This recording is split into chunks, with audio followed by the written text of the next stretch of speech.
रघुनाशी जी हे श्री गोसाई कर चरण वंदन आए ते विघ्नाश विष्णु श्री कृष्ण चैतन्य प्रभु नित्यानंद श्री अद्वैत गदाधर जी सादि गौर भक्तवृंद हरे कृष्ण कृष्ण कृष्ण हरे हरे हरे राम राम राम हरे हरे हरे कृष्ण कृष्ण कृष्ण हरे हरे हरे राम राम राम हरे हरे। सबसे पहले मैं अपने गुरुदेव के चरणों में अनंत कोटि दंडवत प्रणाम करती हूँ। उसके बाद पूज्यपाद सुंदर गोपाल प्रभु जी को मेरा दंडवत प्रणाम। आप सभी कथा पिपासुओं को भी मेरा यथायोग्य दंडवत। हरे कृष्ण। हमारा ये जो रसमयी कथाओं का सत्र चल रहा है, इसमें सभी वक्ता रस ही बरसा रहे हैं। ठाकुर जी की कथाएं हैं ही रस भरी और उनको परिवेशन भी बहुत रसमय तरीके से किया जा रहा है।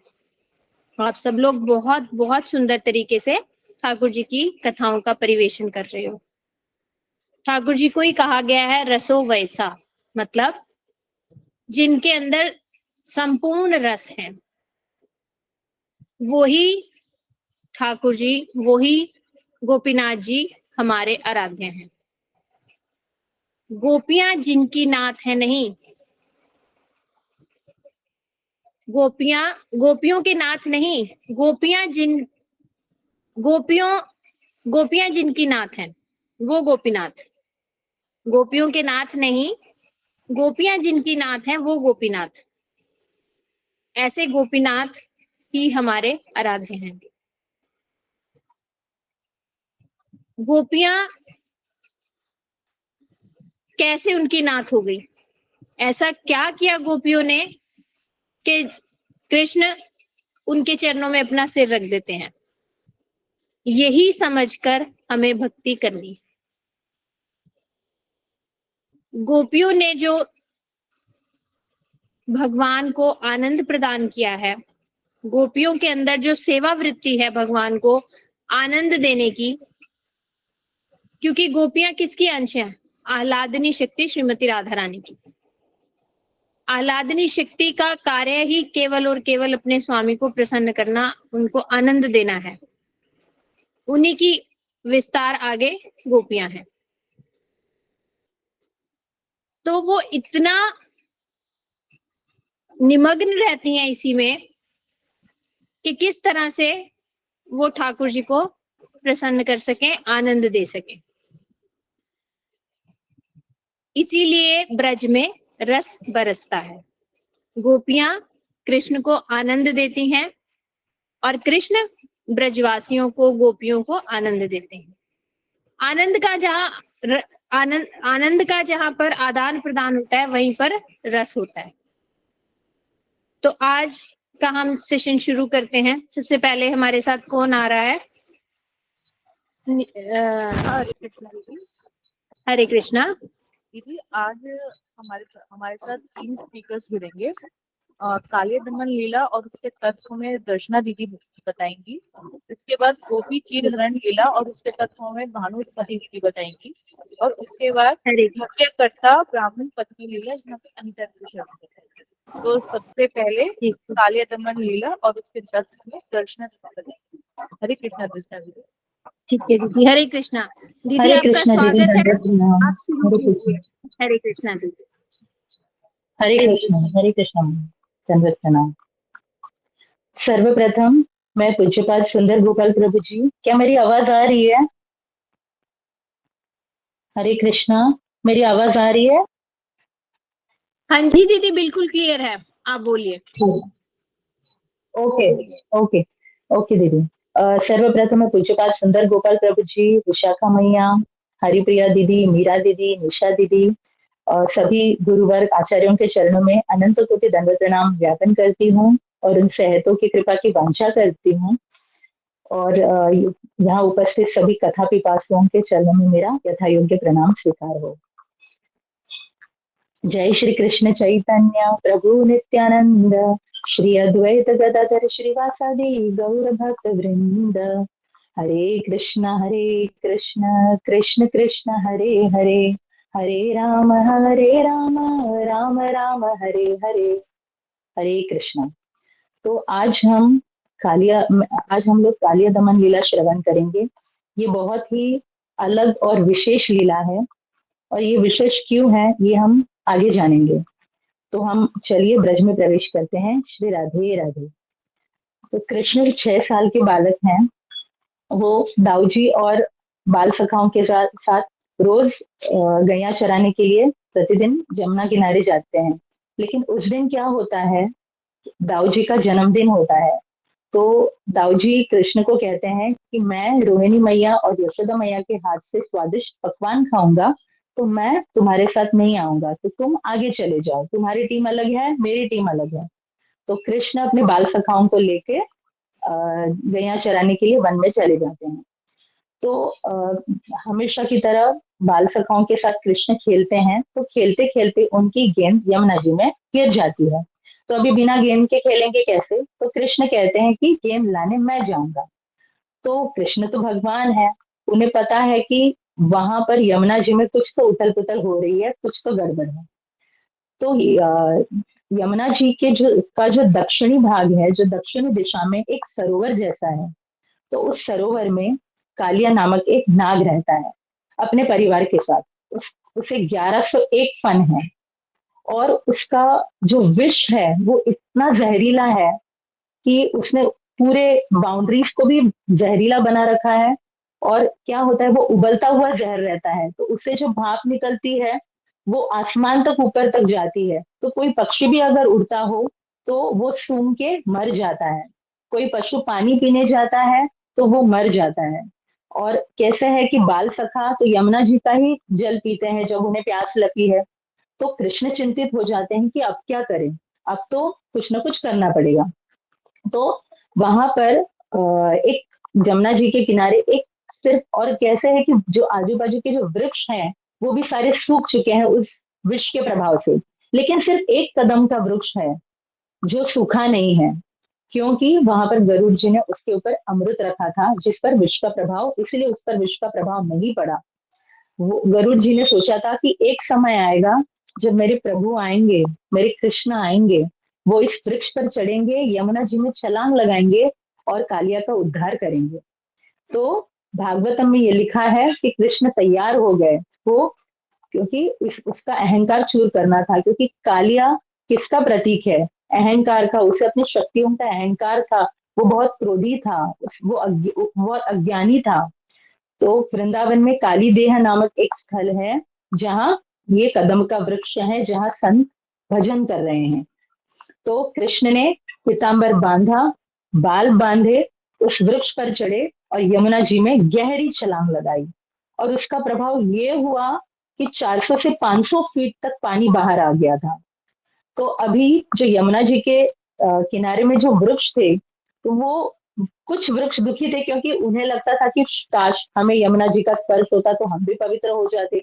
तो अभी प्रभु इतने दयामयी, प्रेममयी और इतने करुणामयी हैं कि जब उन्होंने 400 से 500 फीट पानी बाहर आया तो उन वृक्षों पर भी वो पानी गिरा।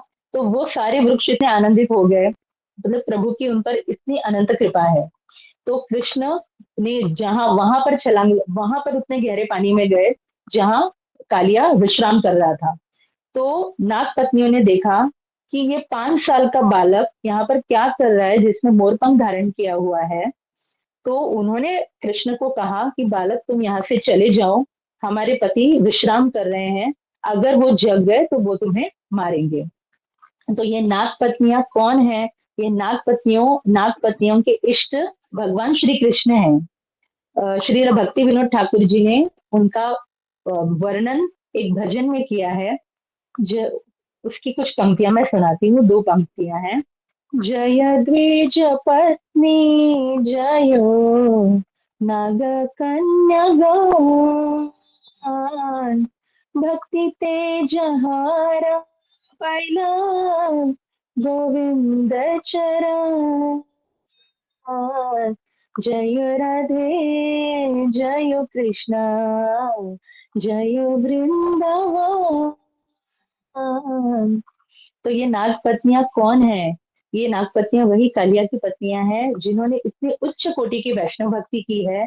इसलिए श्रील भक्ति विनोद ठाकुर जी ने उन्हें, उनका वर्णन इस भजन में किया है। तो कृष्ण तो कभी नागपत्नियों से समझा रही है कि तुम यहाँ से चले जाओ, लेकिन कृष्ण ने क्या किया कि कालिया के आजू बाजू का जो पानी था उसको गोल गोल घुमाना शुरू किया। तो उसके प्रभाव से क्या हुआ, कालिया कालिया जग गया, वो सोच रहा है ये भूचाल कहाँ से आ गया। तो वो क्रोधित हो गया और उसने आंखें खोली तो उसने सामने देखा कि एक सुंदर बालक, मनमोहक बालक खड़ा है, मोरपंख धारण किए हुए, श्रीवत्स है उसके वक्षस्थल पर, कौस्तुभ मणि धारण किया हुआ है। तो एक क्षण के लिए वो कृष्ण भगवान की सुंदरता पे खो गया, वो शत्रुता भूल गया। लेकिन जैसे ही पानी को कान्हा ने गोल गोल घुमाना शुरू किया, वो वापस होश में आया। तो उसके कालिया की आंखों से अग्नि निकल रही थी, उसकी जीवा अंदर बाहर हो रही थी। तो कालिया ने कृष्ण की छाती पे जोर से प्रहार किया, लेकिन फिर भी कृष्ण स्तब्ध थे। अब यहाँ क्या होता है, नंदगांव में नंद बाबा जी को ये सूचना पहुंच जाती है कि कृष्ण ने कालिया यमुना जी में छलांग लगा दी है जहां पर कालिया रहता है। तो ये सुनते ही गोप गोपियां, राधा रानी, यशोदा मैया, नंद, सारी गैयाएं, रोहिणी मैया, ये सारे परेशान हो जाते हैं, दुखी हो जाते हैं, चिंतित हो जाते हैं। और गैयाएं भी इतनी रोती हैं कृष्ण के प्रेम में, क्योंकि वो ट्रांसेंडेंटल है, वो बहुत दिव्य और अद्भुत है। वो सोचती हैं कि कृष्ण ने हमारे कोख से जन्म क्यों नहीं लिया, हमारा दूध उसने क्यों नहीं पिया। तो मतलब गैयाएं भी कृष्ण के लिए इतनी चिंतित है। और यशोदा मैया तो हाँ कृष्ण कह के वो भी मूर्छित हो गई। तो ब्रजवासियों का भाव इतना सुंदर है, ब्रजवासी कृष्ण को एक साधारण बालक समझते हैं कि उनका पुत्र, उनका सखा, उनका प्रेमी एक साधारण बालक है, जो जिसमें नारायण प्रवेश करते हैं, उसे शक्ति देते हैं और फिर वो असुरों का वध करता है। तो अभी यहाँ और वहां की जो माधुर्य रस पे जो गोपियां हैं, वो भी रो नहीं पा रही हैं, वो स्तब्ध है, शॉक्ड है, वो कृष्ण के साथ बिताए हुए क्षणों को याद कर रही है। तो अभी नंद बाबा कुछ गोप को लेके उस स्थान पर पहुंचना चाहते हैं जहां पर ये लीला हो रही है। तो वो कैसे जाएंगे, क्योंकि उन्हें तो वो स्थान पता नहीं है। और ब्रज रज पे तो सारे गोपियों, गया मैयाओं के सारों के निशान है। तो वो वहां तक कैसे पहुंचते हैं, तो कृष्ण के पद चिन्ह विशेष है, क्योंकि उसमें गदा है, अंकुश है, मछली है, कमल है। तो नंद बाबा और गोप इन पद चिन्हों को फॉलो करके उस स्थान पर पहुंचते हैं। तो यहाँ पर एक तत्व ये है कि श्री विश्वनाथ चक्रवर्ती ठाकुर जी कहते हैं कि जो प्रमाणिक योगी रहते हैं वो इधर उधर की प्रोसेस को फॉलो नहीं करते हैं, वो कृष्ण के पद चिन्हों को फॉलो करते हैं। They follow the foot steps, the lotus feet of Krishna. तो सॉरी, तो वहां पर बलराम जी उन्हें सांत्वना दे रहे हैं ब्रजवासियों की कि कृष्ण लौट आएगा, तुम लोग चिंता मत करो। और वो मन ही मन प्रभु से प्रार्थना कर रहे हैं कि प्रभु, यहाँ पर ब्रजवासी सारे दुखी हैं, कृपया आप यमुना जी से बाहर आकर अपनी लीला दिखाइए। और कालिया, जिसने कृष्ण को जकड़ रखा है, वो सोच रहा है कि मैंने तो इस बालक को हरा दिया, मैंने इसे वश में कर लिया है। तभी क्या होता है, वहां पर राधा जी आती हैं। अब राधा जी कौन है, कृष्ण की गुरु। वो तो प्रेम की गुरु कौन है, राधा जी। अभी क्या होता है कि कृष्ण जो है वो चोरी चोरी छुप छुप कर उन्होंने कुंज में राधा जी का नृत्य सीखा रहता है। तो अभी नृत्य की गुरु कौन हुई, राधा जी। तो राधा जी क्या करती है, आंखों आंखों में कान्हा को संकेत कर देती कि अब तुमने नृत्य सीखा है, तो आपको अभी नृत्य करके दिखाना पड़ेगा, मुझे मेरी गुरु दक्षिणा चाहिए। तो कृष्ण कहते हैं कि हाँ मैं नृत्य करूंगा, लेकिन मुझे पहले स्टेज तो तैयार करने दो। तो वैसे तो कृष्ण और कालिया में युद्ध होने वाला था, लेकिन कृष्ण भगवान इतने प्रेममयी, करुणामयी हैं, इतने लीलाधर है कि उन्होंने उसे नृत्य का रूप दिया है। शिव जी को जैसे नटराज कहते हैं, वैसे कृष्ण को नटवर कहते हैं। नटवर यानी वृंदावन का या ब्रज का उत्कृष्ट नर्तक। तो यहाँ पर गुरुजी एक बात बताते हैं, गुरुदेव ने बताया था कि शिवजी के पति कौन है। शिवजी के पति, क्योंकि शिवजी जो है जब महाराज हो रहा था, तभी शिवजी को रास में जाने के लिए गोपी रूप धारण करना पड़ा था। तो गोपियों के पति कौन है? कृष्ण। और शिव जी ने गोपी रूप लिया है, तो उनके पति कौन हुए? कृष्ण। तो ये बात गुरुदेव ने तभी बताई थी। ओके, तो हाँ, तो कालिया अब क्या करता है कि 1000 उसके जो फन है उससे वो उतने तेजी से कृष्ण के ऊपर अटैक करता है। और कृष्ण क्या करते हैं, इतने अत्यंत तेजी से और चपलता से उसे हर एक फन को दबा रहे हैं। लेफ्ट से फन उठता है उसको दबा रहा है, राइट से फन उठ रहा है, ऊपर से नीचे से हर एक फन के ऊपर कृष्ण इतने तेजी और चपलता से दबा रहे हैं कि मानो बाहर से देखने वाले को लग रहा है कि कृष्ण नृत्य कर रहे हैं। अभी अभी कालिया के जो फन है उसके ऊपर विविध रंगों के मणि हैं। तो ये नृत्य जो है, ये नृत्य देखने के लिए सारे देवी देवता आ गए हैं। वो ऊपर से पुष्प वृष्टि कर रहे हैं, मृदंग बजा रहे हैं, वीणा बजा रहे हैं, अनेक वाद्य बजा रहे हैं। और क्या होता है कि वो मणि में से जो लाइट निकल रही है वो ऊपर छाए बादलों तक पहुंचती है, वो रिफ्लेक्ट होती है। तो बादलों में से अनेक अनेक रंगों की लाइट नीचे गिर रही है। तो इस तरह से कृष्ण का स्टेज, लेकिन कृष्ण का मूविंग स्टेज है, यानी चलते हुए यानी हिलते हुए फनों के ऊपर उन्होंने नृत्य किया था। हम नहीं कर पाएंगे, हमें स्टेज चाहिए स्टेबल, लेकिन हम ऐसे हिलते हुए स्टेज पे नृत्य नहीं कर सकते, कुछ नहीं कर सकते, लेकिन कान्हा ने किया है, वो भगवान है। तो अभी ये कालिया सोच रहा है कि ये 5 साल का बालक अपने आप को समझता क्या है। जितना विशाल कालिया था उसका ही उतना अहंकार था, उसकी उसकी आसक्ति थी उतनी उसके शरीर से। यहाँ पे ब्रजवासी प्रार्थना कर रहे हैं, हे नारायण हमारे कृष्ण को बचा लो। अभी नाग पत्नियां जो है वो कुछ नहीं कर पा रही हैं, क्योंकि उन्हें पता है कि कालिया ने बहुत गलत किया हुआ है। तो अभी नृत्य कृष्ण इतने तेजी से ये सब कर रहे हैं कि एक समय आता है जब कालिया के मुंह से खून निकलता है। खून निकलते ही नाग पत्नियां डर जाती हैं। वो कहती हैं कि अगर कृष्ण ने कालिया को मार दिया तो हम विधवा हो जाएंगी, हमारा क्या होगा। तो वो भगवान से दया याचना, क्षमा याचना कर रही हैं। लेकिन ये तो तभी, क्षमा तो वो तभी करेंगे ना भगवान जब वो उनकी शरण में आएगा। वो तो पूरी अकड़ के साथ भगवान से लड़ रहा था। तो अभी यहाँ पर कृष्ण भगवान का भाव कैसे है, भगवान नृत्य भी कर रहे हैं, भगवान हंस भी रहे हैं, वो कालिया का उद्धार भी कर रहे हैं और पूरी जगत को शिक्षा भी दे रहे हैं। वो पूरी जगत को शिक्षा क्या दे रहे हैं कि जब भी संसार में किसी को भी व्यर्थ का अहंकार होता है तो उसे समय समय पर नष्ट करने के लिए मैं आता हूँ। यदा यदा ही धर्मस्य। तो अभी ये नाग पत्नियां कृष्ण को प्रार्थना करें कि प्रभु कृपया कृष्ण कालिया को मत मारिए।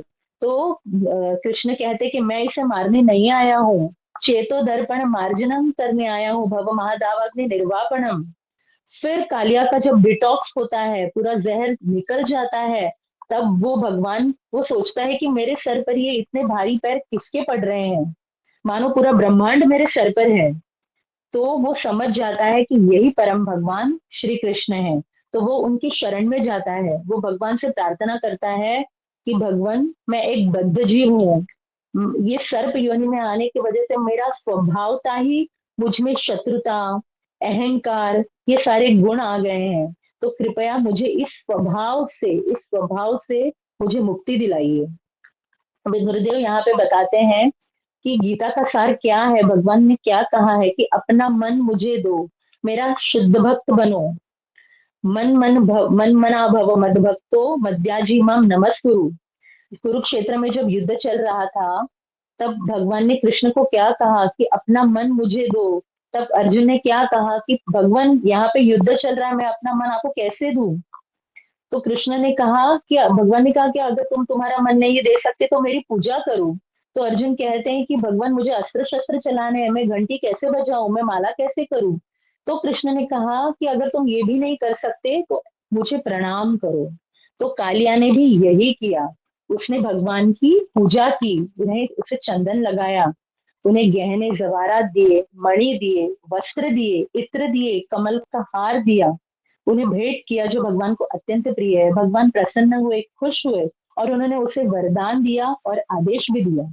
उसे वरदान क्या दिया कि कालिया मैं तुम्हें गोलोक धाम में स्थान देता हूँ। और उसे आदेश दिया कि तुम इस स्थान वृंदावन को छोड़कर रमन द्वीप चले जाओ। तो ये रमन द्वीप आज की इसमें आज के युग में वो है फिजी आइलैंड में। फिजी आइलैंड जो ऑस्ट्रेलिया के पास है। श्रील प्रभुपाद जब फिजी आइलैंड पहली बार गए थे तो वहां उन्होंने कहा था कि यहाँ पर एक मंदिर बांधिए जहां पर कृष्ण और कालिया के विग्रह हो। तो आज भी वहां पर जो आपको ये फोटो में दिख रहा है ना, आप उसको जूम करके भी देख सकते हो कि कृष्ण कालिया के ऊपर नृत्य कर रहे हैं और उनके बगल में बिल्कुल दोनों साइड पे नाग पत्नियां खड़ी हैं जो प्रार्थना कर रही हैं प्रभु से कालिया के लिए। अभी ये नाग पत्नियां जो हैं वो कहती हैं कि प्रभु हम यहाँ से चले तो जाएंगे लेकिन बाहर निकलते ही ये गरुड़ मार देगा। तो कृष्ण कहते हैं कि गरुड़ इसे नहीं मारेगा क्योंकि मेरे पद चिन्ह इसके फन पर आ चुके हैं। तो अब ये कथा इतनी विशेष क्यों है? क्योंकि ये अभी प्रश्न उठता है कि वृंदावन में भगवान ने इतने असुरों का वध किया है, बकासुर, प्रलंबासुर, अघासुर, इन सबका वध किया, लेकिन कालिया का वध क्यों नहीं किया? कालिया इतना सौभाग्यशाली कैसे है? बड़े बड़े दिग्गज भक्तों को ये सौभाग्य प्राप्त नहीं, ब्रह्मा जी, शिव जी, लक्ष्मी जी, उनको ये सौभाग्य प्राप्त नहीं है। भगवान के चरण एक बार दो बार किसी को प्राप्त होते हैं, लेकिन बार बार कितने हजारों बार भगवान के चरण कालिया के फनों पर पड़े हैं। तो गुरुदेव इसके 3 कारण बताते हैं। सबसे पहला कारण यह है कि कालिया यमुना जी की शरण में था, वो उसने यमुना जी का आश्रय लिया था। तो हम यहाँ पर एक तत्व है कि साधक होने के नाते हमें ये बात ध्यान रखनी चाहिए कि हमें यमुना जी, वृंदा देवी और गिरिराज जी की भक्ति करनी चाहिए, उनका आश्रय लेना चाहिए, क्योंकि उनके बिना हम कृष्ण भक्ति, कृष्ण प्रेम प्राप्त नहीं कर सके। दूसरा कारण गुरुदेव बताते हैं कि नाग पत्नियां उच्च कोटि की वैष्णवी थी। तीसरा कारण गुरुदेव बताते हैं कि पिछले जन्म में कालिया एक राजा था, वो उसे एक रोग हुआ था जिससे उसे हमेशा पेट दर्द रहता था।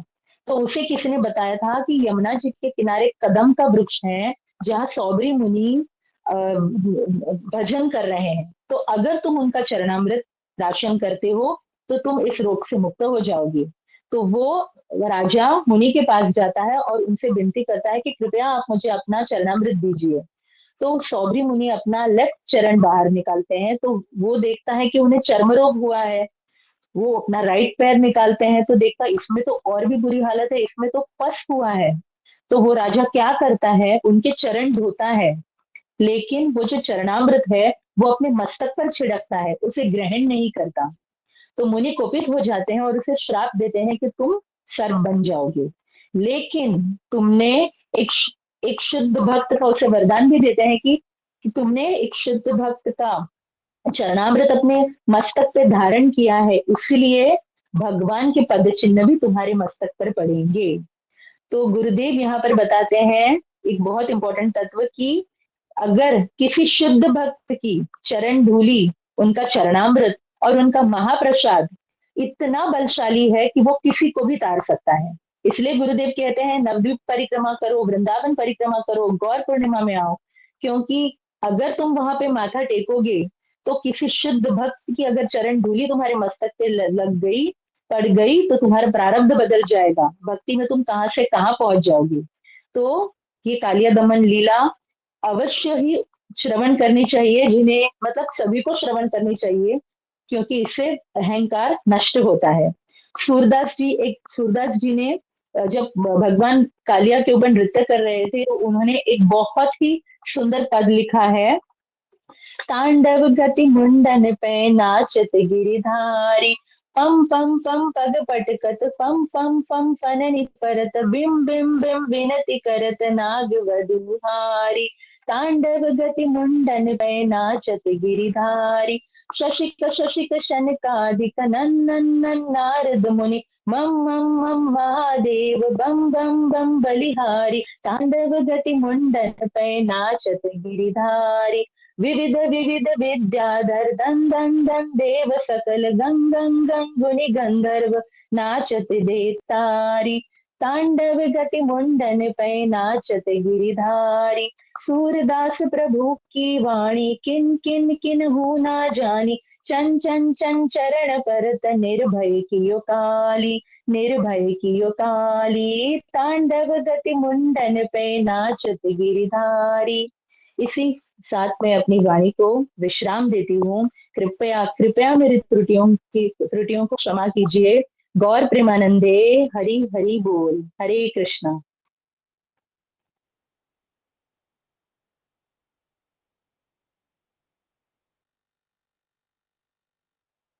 दीदी आवाज नहीं आ रही है आपकी? ना, बहुत सुंदर, बहुत सुंदर, बहुत सुंदर बोला आपने। जो ये स्तुति गाई आपने, ये मैंने सबसे पहली बार पूज्यपाद श्रीधर महाराज जी से सुनी थी, और तब मुझे पता चला था कि ये इतनी सुंदर स्तुति आपने बहुत सुंदर बोला दीदी। हरी थैंक हरी यू दीदी। बोल। थैंक इसमें यू दीदी। एक शिक्षा हरी जो हरी बोल। हरे एक शिक्षा जो है वो वैष्णव अपराध के से बचने की भी शिक्षा है इसमें, क्योंकि कालिया यहाँ पर आया ही क्यों, उसके पीछे एक वो है, और कथा है। जो एक ऋषि थे जो जल के नीचे बैठकर तपस्या कर रहे थे, और तपस्या करते करते वहां पर गरुड़ जी जो आते थे वृंदावन में, और वो मछलियों को खा लेते थे। तो मछलियां एक बार उनसे अपनी जीवन रक्षा के लिए उन्होंने याचना करी कि हमें जो है आप बचा लीजिए। तो उन्होंने गरुड़ जी को ये श्राप दे दिया कि तुम यदि वृंदावन में आए तो तुम्हारा सर्वनाश हो जाएगा। तो गरुड़ जी का तो आहार था मछली खाना, वो कुछ गलत नहीं कर रहे थे, लेकिन वो ऋषि का वैष्णव अपराध हो गया। गरुड़ जी कौन? ठाकुर जी के परिकर, भगवान के निज जन, उनके प्रति उन्होंने अपराध कर दिया। तो उसके चलते ये हुआ कि वो ऋषि के हृदय में काम वासना जाग गई, और वो बाहर आकर उन्होंने कितने हजारों जो है एक राजा की लड़कियों से विवाह किया। मंधाता ऋषि थे वो। मंधाता ऋषि ने बहुत सारी कन्याओं से विवाह किया, और इस तरह से उनका योग मार्ग से पतन हो गया।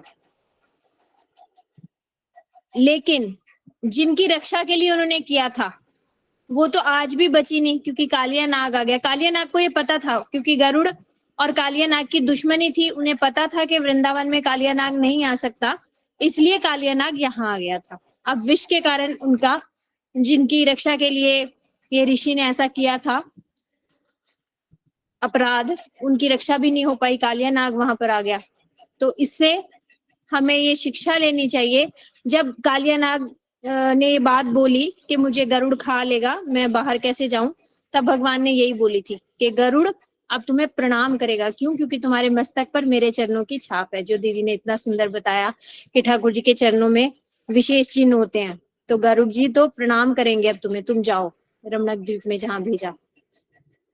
तो इससे हमें ये भी शिक्षा लेनी चाहिए कालिया दमन लीला से कि वैष्णव अपराध कितना घातक होता है, हमें उससे बचते हुए आगे चलना चाहिए। हरे कृष्णा दीदी, बहुत बहुत सुंदर, आपने बहुत सारे तथ्यों को, शिक्षाओं को बहुत अच्छे से परिवेशन किया। हरि बोल। अब हमारे साथ है भानुमति थैंक यू दीदी, जो दीदी। हमें हरि चीर हरण बोल। लीला के बारे में कुछ हरि बोल। हरे कृष्णा। दंडवत प्रणाम सभी को। ओम अज्ञान तिमिरांधस्य ज्ञानांजन शलाकया चक्षुरुन्मिलितं येन तस्मै श्री गुरुवे नमः। गुरुवे गौरचंद्राय राधिकाय तदालये कृष्णाय कृष्ण भक्ताय तद्भक्ताय नमो नमः। हरे कृष्णा। आज हम जो कथा श्रवण करेंगे वह है गोपी चीरहरण। श्री कृष्ण की हर लीला के पीछे एक शिक्षा होती है। अब गोपी चीरहरण के पीछे भी एक शिक्षा है जो भगवान गोपियों के माध्यम से समस्त संसार को देना चाहते थे। हमारे शास्त्रों के अनुसार कभी भी किसी पवित्र नदी में निर्वस्त्र होकर स्नान नहीं करना चाहिए। कोई एक वस्त्र जरूर धारण करना चाहिए, इससे वरुण देव का अपमान होता है। तो इस लीला को श्रवण करते हुए हम जानेंगे कि कैसे लीलाधारी श्री कृष्ण गोपियों के अज्ञान रूपी वस्त्र का हरण करके उन्हें प्रकाश की ओर लाए। ठाकुर जी ने जब यह लीला की उस समय गोपियों की उम्र मात्र 5 से 7 वर्ष थी और श्री कृष्ण भी लगभग उसी उम्र के थे। इस लीला में कहीं भी कोई काम नहीं था। 5 साल के बच्चे को क्या ही समझ होती है, वह तो मासूम होते हैं। ऐसी ही ब्रिज की गोपियां भोली भाली। हेमंत ऋतु का महीना था। ब्रिज की गोपियां जो कृष्ण के सौंदर्य के प्रति आकृष्ट थी, सभी कृष्ण को अपने पति के रूप में पाना चाहती थी। सभी ने कृष्ण की प्राप्ति के लिए व्रत रखा। सर्वप्रथम उन्होंने हरिष्यान ग्रहण किया। हरिष्यान चावल और मूंग की दाल से बनने वाली एक खिचड़ी है, जिसमें कोई भी तेल और मसाला नहीं डाला जाता, केवल नमक डालकर उबाला जाता है। तो गोपियों ने सबसे पहले हरिष्यान ग्रहण किया। वैदिक आदेशों के अनुसार कोई भी अनुष्ठान करने से पूर्व शरीर को शुद्ध करने के लिए ऐसा भोजन खाया जाता है। वृंदावन की सारी गोपियों ने कृष्ण की प्राप्ति के लिए 1 मास का व्रत रखा। रोज सुबह 4 बजे घर से निकलती, एक साथ एकत्रित होकर एक दूसरे का हाथ पकड़कर छोटी छोटी गोपियां कान्हा के प्रेम में मग्न होकर गीत गाती गाती यमुना जी के तट पर जाती।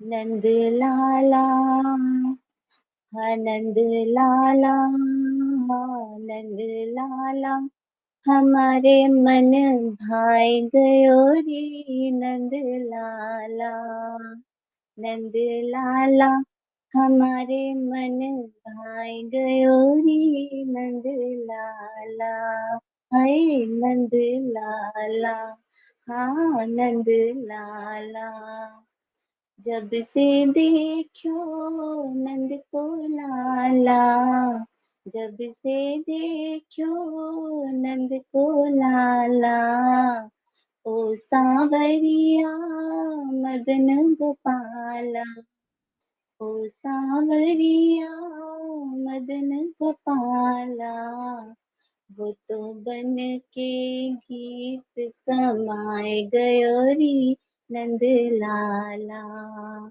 नंद लाला हमारे मन भाई गयो री नंद लाला ओ नंद लाला नंद लाला। अब यमुना तट पर पहुंचकर सारी गोपियां स्नान करते हुए भी कृष्ण की लीलाओं का ही गान करती, एक दूसरे का हाथ पकड़कर कृष्ण कृष्ण बस कृष्ण में ही खोई रहती। तत्पश्चात वह गोपियां देवी कात्यायनी की पूजा करती। कात्यायनी देवी दुर्गा का ही दूसरा नाम है।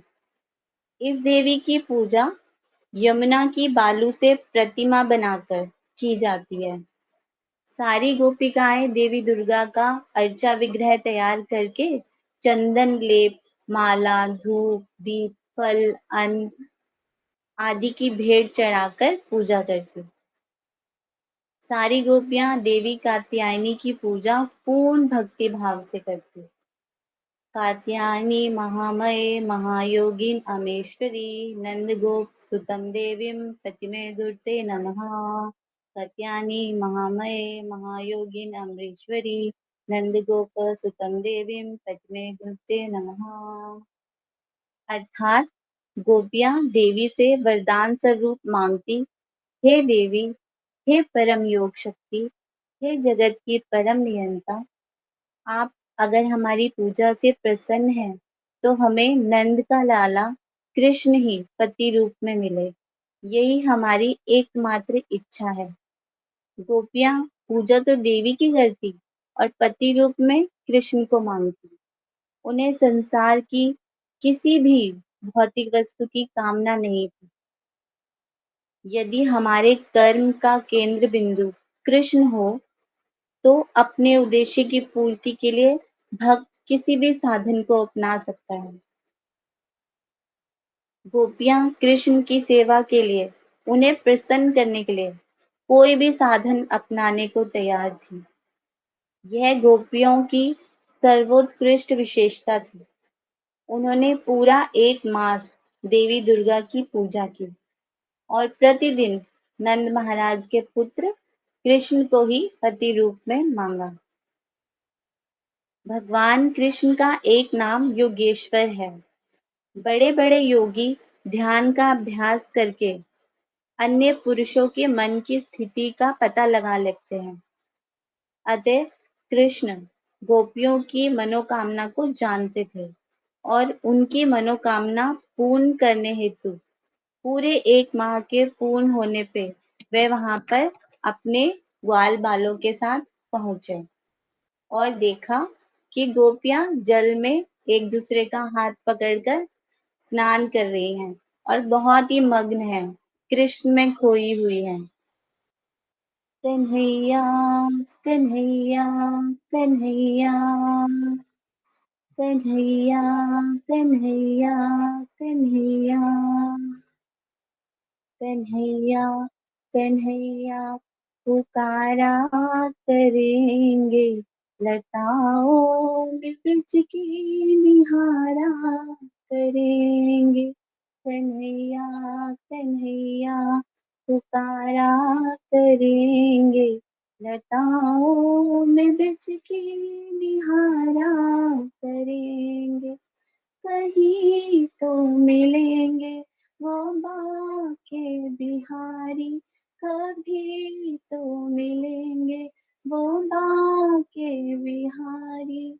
उन्हीं के चरण में मन लगाया करेंगे। कन्हैया कन्हैया कन्हैया कन्हैया कन्हैया कन्हैया। अब कृष्ण ने देखा कि उनके वस्त्र किनारे पर रखे हैं, तो तुरंत नटखट कृष्ण ने वस्त्र उठा लिए और कदम के पेड़ पर चढ़ गए।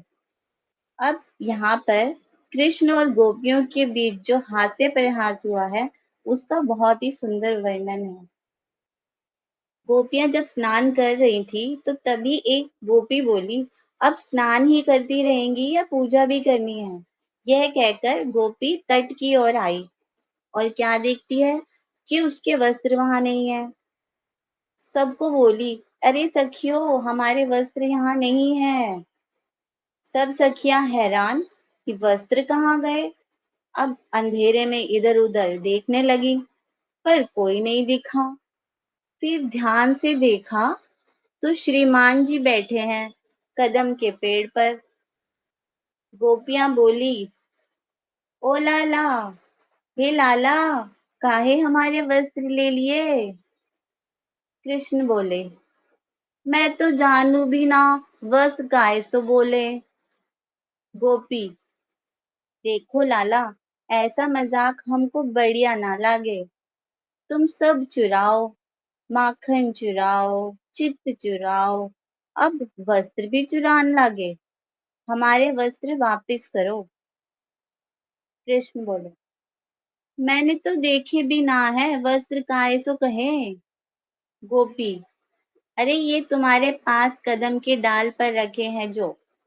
कृष्ण, अरे ये तो फूल है, रंग बिरंगे, वस्त्र कोई है। गोपी, इतने बड़े बड़े फूल होवे। कृष्ण, मेरो कदम का पेड़ जग से निरालो है, यो पे होवे। एक गोपी, देखो लाला, हमारे वस्त्र दे दो, नहीं तो हम तुम्हारी शिकायत नंद बाबा से करेंगे। कृष्ण बोले, अगर वस्त्र चाहिए तो एक एक करके आओ, प्रार्थना करो और ले जाओ। गोपियां बोली, तुम अगर वस्त्र देना चाहते हो तो किनारे पर रख दो और चले जाओ। कृष्ण, नहीं नहीं, सारे वस्त्र मिल गए हैं, तो अगर किसी का वस्त्र किसी के पास चला गया तो? ना ना, मैं ऐसा नहीं करूंगा। गोपी, हम चोर नहीं हैं, हम अपने अपने वस्त्र ही लेंगे। कृष्ण, अरे पंछी जैसी गोपियों, या तो एक एक करके आओ, अपने वस्त्र ले जाओ, नहीं तो मैं इन वस्त्रों का झूला बनाकर झूला डालूंगा और झूलूंगा। वैसे भी मुझे बहुत नींद आ रही है। गोपियां गर्दन तक पानी में खड़ी ठंड से कांप रही थी। बोली, ओ प्यारे ग्वाले, तेरी गैया आगे गुफाओं में चली गई है। जाओ जाओ जाकर उनको देखो। कृष्ण, अरे गोपियों, तुम्हें कोई काम वाम है कि ना? कोई काम धंधा करो घर में या नहीं, या सारा दिन यहीं जल में स्नान करती रहती हो? गोपियां, हम पूरा मास आए हैं हमारे परिवार से आज्ञा लेकर। तुम हमारी नहीं अपनी गैया की सोचो। कृष्ण बोले, हे मेरी तपस्विनो, तुम्हें देखकर मुझे गृहस्थ जीवन से वैराग्य हो रहा है। सोचता हूँ मैं भी अब घर ना जाऊं और तुम्हारी तरह एक माह यहीं रहकर व्रत करूं। गोपियां सोचने लगी, लो हो गया काम, अब कब तक जल में खड़ी रहें? कुछ गोपियां बोली, देखो लाला, हमारे वस्त्र दे दो, नहीं तो हम राजा कंस से तुम्हारी शिकायत करेंगी। कृष्ण बोले, अच्छा, वो दुष्ट कंस, उसको तो मैंने वैसे भी एक दिन मारना ही है। जाओ जाओ, करो मेरी शिकायत उससे, जाओ जाओ ना। गोपियां सोचने लगी, ये कृष्ण तो बड़ा दृढ़ संकल्प लिए बैठा है, ये तो मानेगा ही नहीं ऐसे। तो गोपियां प्रार्थना करने लगी, हे नंदलाल, हे कृष्ण, हमसे इस प्रकार की हंसी ना करो, ये हमारे साथ घोर अन्याय है।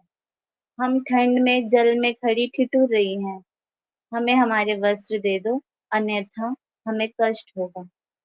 वे पुनः कृष्ण से अत्यंत विनीत भाव से कहने लगी, हे श्याम सुंदर, हम तुम्हारी शाश्वत दासी हैं।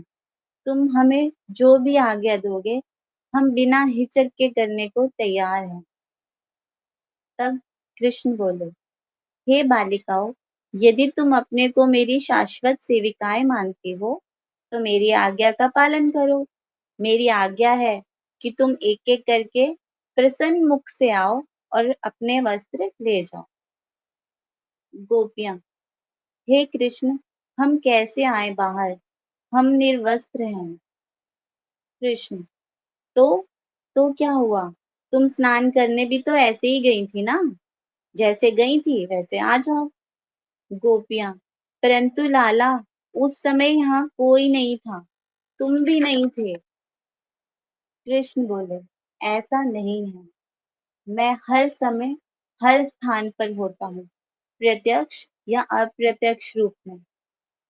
गोपियां, अब समझ गई कि अब तो कोई और उपाय ही नहीं है, कितना समय जल में खड़े रहें। तो एक गोपी अपने हाथ से खुद को ढकते हुए जल से एक एक करके बाहर आती है, थरथराती हुई। उनके इस सरल स्वभाव से कृष्ण प्रसन्न होते हैं। इस प्रकार जिन कुमारी गोपिकाओं ने कृष्ण को पति रूप में पाने के लिए कात्यायनी देवी से प्रार्थना की थी, वे सभी प्रसन्न हो गई। कृष्ण ने उनके वस्त्र उनके कंधे पर डालकर बोले, हे बालिकाओं, तुमने यमुना नदी में निर्वस्त्र स्नान कर कर बहुत बड़ा अपराध किया है। इस कारण यमुना के अधिष्ठा वरुण देव तुम लोगों से अप्रसन्न हो गए हैं। अतः तुम हाथ जोड़कर वरुण देव को प्रणाम करो, जिससे वो तुम्हारा अपराध क्षमा कर देंगे। गोपियां बोली, हमारे देवता भी आप हो, हम सब कुछ आपको समझते हैं, हमारा सब कुछ आप ही हो और हमें आप ही को प्रसन्न करना है, भले ही कोई रुष्ट हो। मुझे है काम ईश्वर से, जगत रूठे तो रूठन दे। हमें है काम ईश्वर से, जगत रूठे तो रूठन दे। कुटुंब परिवार धन सारा, माल धन लाज लोकन की, कुटुंब परिवार धन सारा, माल धन लाज लोकन की, हरि का भजन करने से अगर छूटे तो छूटन दे, हरि का भजन करने से अगर छूटे तो छूटन दे, मुझे है काम ईश्वर से, जगत रूठे तो रूठन दे। गोपियां बोली, हे कृष्ण, हमें किसी के रूठने की परवाह नहीं है, किंतु ये अनुष्ठान जो हमने आपको पाने के लिए किया है, इसमें कोई विघ्न ना आए, इसलिए हम वरुण देव और यमुना देवी से हाथ जोड़कर क्षमा मांगते हैं। गोपियां कृष्ण पर पूर्ण रूप से समर्पित थी। एक लज्जा रूपी बाधा थी, वो भी आज दूर हो गई। भगवान को पाने के लिए लाज, शर्म, मोह, माया सब त्यागना पड़ता है। भगवान ने उन्हें वस्त्र दे दिए और कहा, जो पूर्ण निष्ठा से मेरा हो जाता है, उसकी संसारिक कामनाएं नष्ट हो जाती हैं। तुम्हारी जो इच्छा है वो मैं आने वाली शरद पूर्णिमा को पूर्ण करूंगा। मुझे पति रूप में पाने की तुम्हारी इच्छा पूर्ण होगी। मैं वचन देता हूँ, मैं तुमसे अगली शरद पूर्णिमा को मिलूंगा। तो इस कथा के माध्यम से हमने जाना कि जीव और ब्रह्म का मिलन तभी संभव होता है जब सारे अज्ञान समाप्त होते हैं। यहाँ जीव गोपियां हैं और ब्रह्म स्वयं कृष्ण। संत लोग कहते हैं कि गोपियों के अज्ञान रूपी वस्त्र का हरण कृष्ण ने किया, क्योंकि कृष्ण गोपियों की मन की कामना को जानते थे। इसलिए शरद पूर्णिमा के महारास तभी संभव होती जब गोपियों में जरा सी भी अज्ञान शेष ना रह जाए। इस लीला के माध्यम से कृष्ण ने गोपियों का अज्ञान दूर किया। हरे कृष्णा। ओम अज्ञानतिमिरान्धस्य शलाकया चक्षुरुन्मीलितं तस्मै श्री गुरुवे नमः। हरे कृष्णा। हरे कृष्णा दीदी, आपने बहुत सुंदर बोला, संगीतमय आपने कथा का परिवेशन किया। हरे हरे हरे हरि बोल आपके लिए। इसमें एक दो जो हिडन मीनिंग है इसकी, जो शिक्षाएं और हैं इसमें जो गुरुजी बताते हैं, ये शिक्षा देने के लिए ये लीला की के वस्त्र पहनकर बिना पहने हमें स्नान नहीं करना चाहिए नदियों में। ये बाहरी लोगों के लिए है, लेकिन जो निजी जन है ठाकुर जी के, जो इस कथा के पीछे जो गूढ़ रहस्य है वो उनको समझाते हैं ठाकुर जी। तो वो क्या है, गुरु जी ने हमें बताया कि जो ये गोपियां कौन है, ये सभी ऋषिचरी मुनिचरी, कुछ साधन सिद्ध गोपियां हैं और कुछ नित्य सिद्ध गोपियां हैं, जैसे ललिता विशाखा इत्यादि, ये सब नित्य सिद्ध गोपियां हैं। और कुछ गोपियां जो दंडकारण्य वन में बैठकर तपस्या कर रहे थे ऋषि, वो गोपी बनकर आए। कुछ मुनि, ये सब ऋषिचरी मुनिचरी गोपियों के यूथ इस समय गोपियां बनकर आए हुए हैं। तो कात्यायनी व्रत के समय नित्य सिद्ध गोपियां और साधन सिद्ध मतलब जो साधना करते करते करते वहां पहुंचते हैं, जैसे कि हम बद्ध जी। और नित्य सिद्ध मतलब जो यहाँ कभी आए ही नहीं, जो कभी माया में फंस ही नहीं सकते, वो नित्य सिद्ध होते हैं। तो जो साधन सिद्ध गोपियां हैं उनको नित्य सिद्ध गोपियों के साथ मिलाना था भगवान को। वो क्योंकि वहां पर उनको शिक्षा दे सकते थे किस तरह से ठाकुर जी की सेवा में करनी है, तो वहां पर उनकी शिक्षा होनी थी, इसलिए ये कात्यायनी व्रत का आयोजन किया। कात्यायनी व्रत में नित्य सिद्ध गोपियां और साधन सिद्ध गोपियां मिली, एक ये। दूसरा, जो साधन सिद्ध गोपियां हैं, यहाँ पर अज्ञानता शब्द हम गोपियों के लिए यूज नहीं करेंगे, क्योंकि अज्ञानता तो यहीं पर साधन करते करते खत्म हो जाती है। वहां पहुंच गए तो अज्ञानता तो नहीं रहा, उसको कहा जाता है कषाय। जो कुछ रह गया उसको कहा जाता है कषाय। तो कुछ कसाय रह गया था उन गोपियों के अंदर, साधन सिद्ध गोपियों के अंदर, जो भगवान को स्वकीय भाव से सेवा करना चाहती थी। परकीय भाव उनके अंदर नहीं आ रहा था। परकीय भाव मतलब भगवान को उपपति रूप में पाना, उपपति रूप में मतलब प्रेमी के रूप में पाना, और स्वकीय भाव मतलब भगवान को पति रूप में पाना। तो भगवान को पति रूप में पाना चाह रही थी, तो वहां पर उनको भगवान ये सिखाना चाहते हैं, क्योंकि रास में जो कोई प्रवेश करेगा वो स्वकीय भाव से रास में प्रवेश है ही नहीं, परकीय भाव से ही रास में प्रवेश किया जाता है। तो इन सब गोपियों को ये जो कषाय रह गया था कि भगवान को स्वकीय भाव से पाना चाह रही थी, ये दूर करने के लिए ये चीरहरण लीला हुई। कसाय वर्ड है, कसाय वर्ड है जो बहुत उन्नत स्थिति पे पहुंच जाते हैं, फिर भी थोड़ा सा कुछ रह जाए कमी, उसके लिए अज्ञानता नहीं बोली जाएगी उनको, क्योंकि वो इस जगत से भी ऊपर उठ चुके, इस जगत से निकल चुके। वो मुनि साधु जो तपस्या कर करके, साधना कर करके भगवान जिस ब्रह्मांड में लीला कर रहे हैं वहां पर उनका जन्म होता है। जैसे 5000 साल पहले इस ब्रह्मांड में भगवान आए, तो वहां पर इन साधकों का जन्म होता है। और वहां पर जब ये साधन सिद्ध भक्त नित्य सिद्ध भक्तों के साथ मिलते हैं, उनको देखते हैं कि वो किस तरह से भगवान की सेवा कर रहे हैं, उनको देखकर उनके हृदय में प्रेम आता है, और प्रेम की शिक्षा वहां होती है। प्रेम इस शरीर में नहीं आ सकता। इस शरीर में हम भाव की दशा तक पहुंच सकते हैं मैक्सिमम। भाव के बाद ये शरीर छूट जाता है, भाव की कण आने पे ही छूट जाता है, क्योंकि वो चिन्मय भाव ये जड़ शरीर धारण नहीं कर सकता, इसलिए ये छूट जाता है। किसी ने मुझसे पूछा था चिन्मय और जड़ क्या है।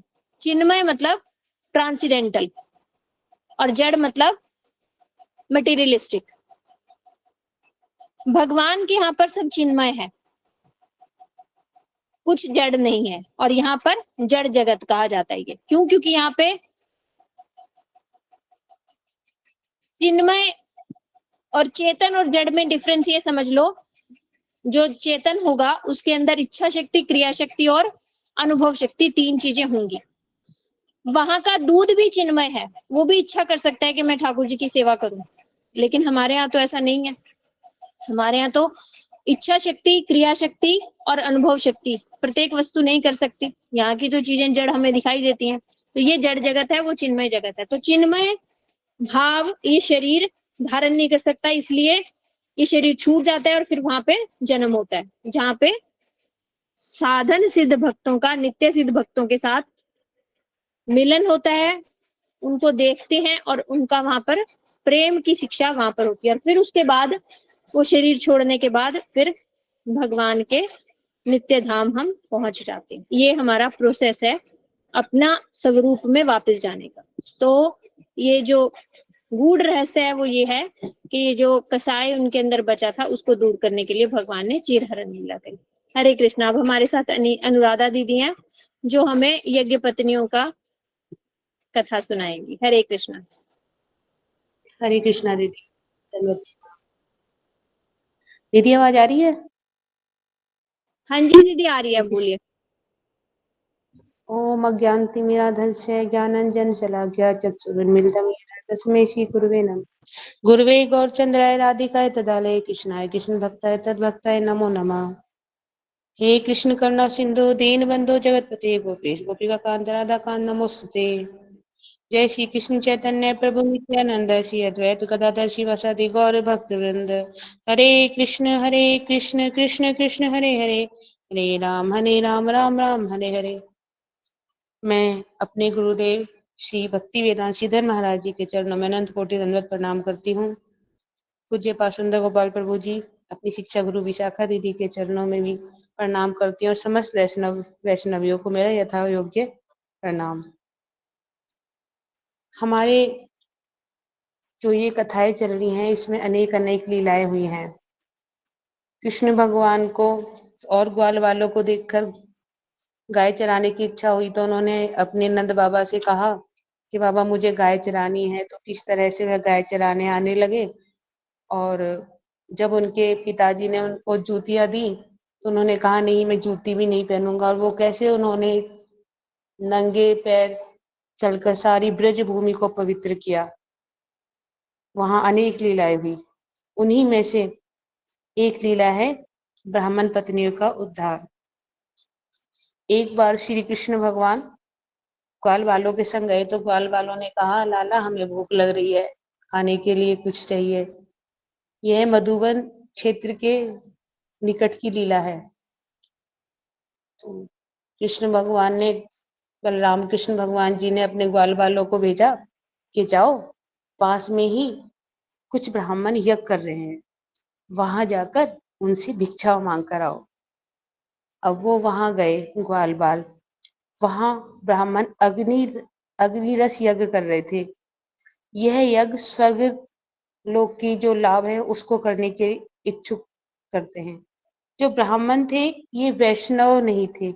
वैष्णव यानी कि वे कृष्ण भगवान का नाम भी ढंग से नहीं लेते थे और वह विधि ध्यान में ज्यादा रहते, ज्यादा ही करते पाठ वगैरह।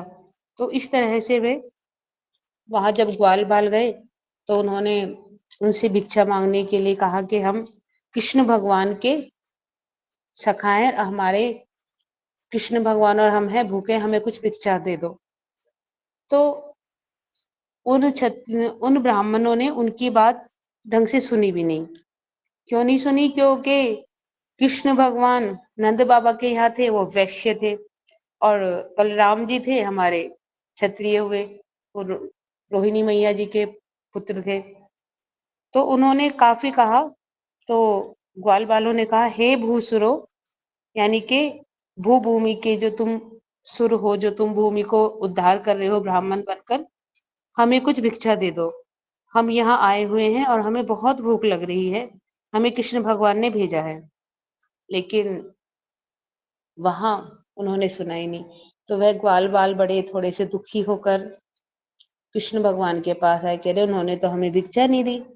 तो कृष्ण भगवान ने कहा कि आप कोई बात नहीं, हम जब भिक्षा करते हैं तो हमें किस लिए भिक्षा कराई जाती है? हमें भी गुरुदेव दीक्षा देते तो वो भिक्षा करते क्योंकि उससे हमारे अंदर थोड़ा सा संयम आए और हर जगह नहीं अ, हम नहीं मतलब हम सफल नहीं हो सकते।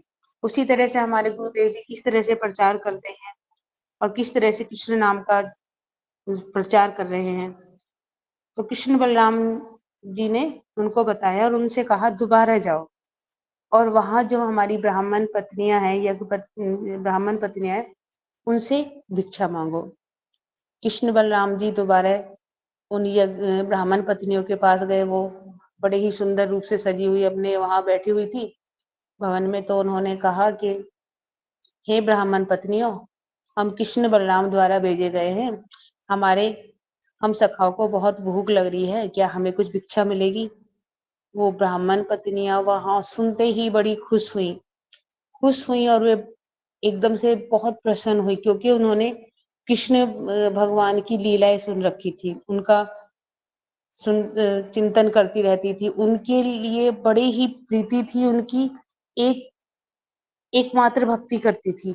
तो वह बड़ी खुश हुई कि हमारी श्री कृष्ण हमारा लाला वो आया है। तो उन्होंने बड़े ही सुंदर सुंदर उनको भोजन और प्रसाद दिया और कहा कि हम भी चलेंगे। तो जैसे नदियां समुद्र से मिलने के लिए चलती हैं, उन्होंने किसी की भी नहीं सुनी और वो वहां कृष्ण भगवान को देखने के लिए जाने लगी। तो यहाँ बताते हैं कि कैसे, जैसे हम कहते हैं ना कि सर्वधाम परित्यज्य मामेकम शरणम व्रज अहम त्वं सर्व पापेभ्यो मोक्षयिष्यामि मा शुचः। तो इस तरह से उन्होंने अपने सब सांसारिक धर्मों को छोड़कर वह कृष्ण भगवान से मिलने के लिए जाने लगी। जब वह कृष्ण भगवान को उन्होंने देखा तो उन्होंने पीताम्बर धारण कर रखा, हाथ में कमल ले रखा, इतना सुंदर मुख। सारी ब्राह्मण पत्नियां इतनी खुश हुई, बहुत खुश हुई, उनको उनका आलिंगन किया, उनको बड़ा प्रेम किया और इस तरह से वह कृष्ण को प्रेम किया और कृष्ण भगवान से वो मतलब मिली। वह जो ब्राह्मण पत्नियां थी वह कोई तंत्र नहीं जानती थी, मंत्र नहीं जानती थी, उनको कुछ नहीं पता था। वहां वो ब्राह्मण कितने ये तंत्र मंत्र विभिन्न सामग्रियों से कितने यज्ञ कर रहे थे, उसके लिए यजमान भी चाहिए, लेकिन वह कृष्ण के स्वरूप को समझ नहीं पाए। तो जैसे ज्ञानी होते हैं, जो कृष्ण भक्त होते हैं ना, भगवान को सिर्फ सरल हृदय चाहिए। अगर हम चिंतन करते हैं, सिर्फ चिंतन करने से ही, उनका प्रेम रूपी चिंतन करने से, कथा सुनने से, उनका हमेशा स्मरण करने से किस तरह से हम भगवान को प्राप्त कर सकते हैं। इस तरह से वह कृष्ण भगवान से मिली और फिर वहां कृष्ण भगवान को बड़ा ही प्रेम किया। तो यहाँ हमारे गुरुदेव बताते हैं कि ऐसा जो स्त्रियां होती हैं वह सरल हृदय की होती है। तो सरल हृदय की होने से हम जो स्त्रियां हैं, हमको ना तो दीक्षा दी जाती है, ना हम उन गुरुदेव के साथ रह सकते, ना हम ज्यादा नियम पालन कर सकते, फिर भी हम कृष्ण भगवान की प्रीति और प्रेम पा लेते हैं, क्योंकि हम हृदय से भगवान को पर कृपा हमें मिलती है।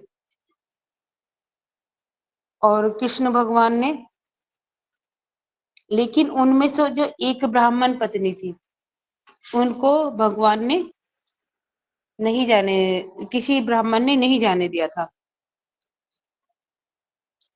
ब्राह्म तो वह स्त्री कृष्ण भगवान का चिंतन करते करते, उसने सिर्फ चिंतन करने से उसने अपने भौतिक देह को त्याग दिया और भगवान के नित्य प्रेम को पा सकी।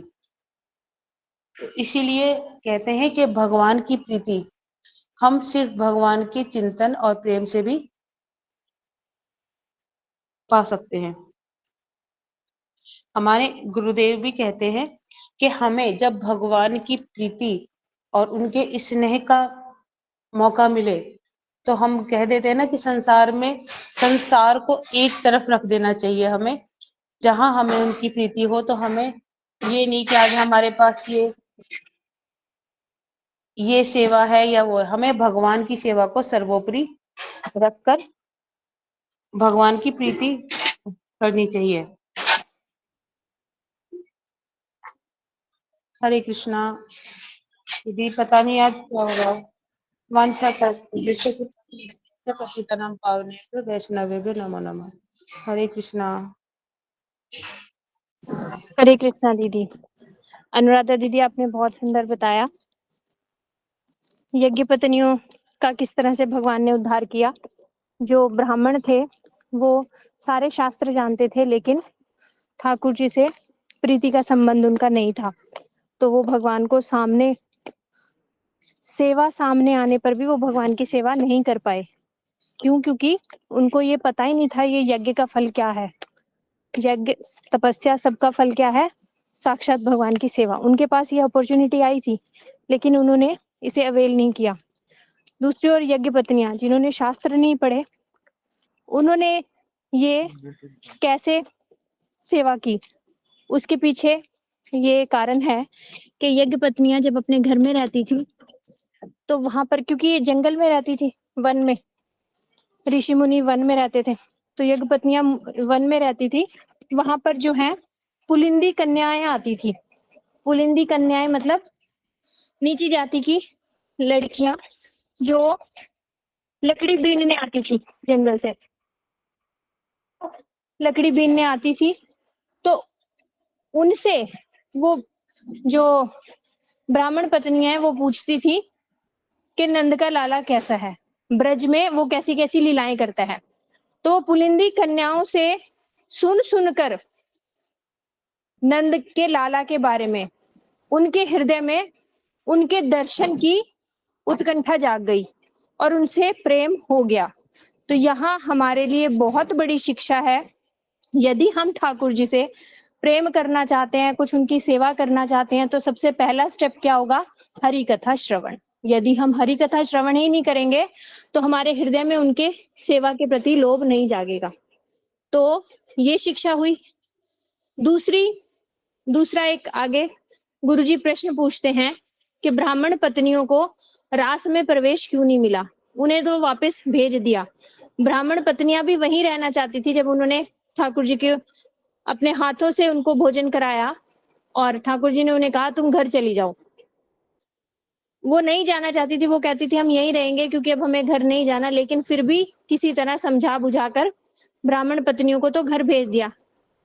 दूसरी तरफ जब गोपियां आई थी रास के लिए तो उन्हें भी ठाकुर जी ने कहा था तुम घर चली जाओ, वो नहीं गई।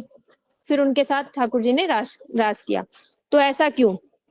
इसमें इसका कारण बताते हैं कि उनके अंदर अभी गोपियों के अनुगत्य का भाव नहीं आया था। ब्राह्मण पत्नी का अभिमान अभी उनके अंदर था। रास में प्रवेश कोई कर सकता है तो वो केवल और केवल गोपियों के अनुगत्य में ही किया जा सकता है। जो ये स्वीकार कर ले कि गोपियां मेरी नाथ हैं। क्यों? क्योंकि वो तो ठाकुर जी की भी नाथ हैं। तो गोपियों का जो अनुगत्य कर ले वो ही केवल भगवान की सर्वश्रेष्ठ सेवा कर सकता है। रास में प्रवेश करने का मतलब क्या? भगवान की सर्वश्रेष्ठ सेवा करना।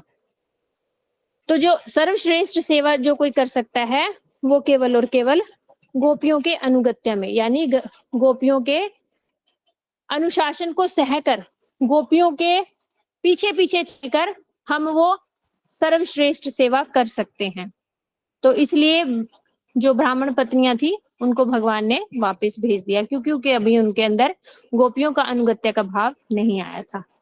इस तरह से इन कथाओं के माध्यम से हमें ठाकुर जी ने बहुत सारी शिक्षाएं दी जो हमारे गुरु वर्गों ने हमें समझाई।